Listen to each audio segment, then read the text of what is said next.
চাকু ঝাঁকা নিয়ে নেমে পড়েছি একটা মিশনে যাওয়ার জন্য। চলো মিশনে যাই।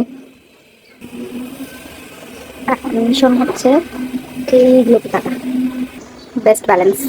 মরিচের গাছে আমার সেই বরকত দিয়েছে, দুনিয়ার মরিচ ধরতেছে। এনিওয়েজ এখন আমাকে এটা কেটে কেটে নিতে হবে। ও শিট, পচে গেছে ভাগ। ওরে বাবা, এত ডাল হয়েছে। এখন আমার শুধু কাজ হচ্ছে ডালগুলোকে কাটা প্লাস পাতা কাটা, এটা পুরোটাই কেটে নিতে হবে। ওয়েট, এই যে আমার মিশন কমপ্লিট। আরও আছে টান টান, এই যে আমার মিশন কমপ্লিট। এত এত শাক হয়েছে আমার ডালগুলোতে। It's good, super super super. এটা হচ্ছে আমার খাজানা খাজানা খাজানা। সিমির বাবা দেখো দেখো দেখো, এগুলো আমি কি পেয়েছি দেখো। এগুলো সব আমার ব্যালকনিতে হয়েছে, দেখেছো দেখেছো দেখেছো। আই লাভ, দেখছো।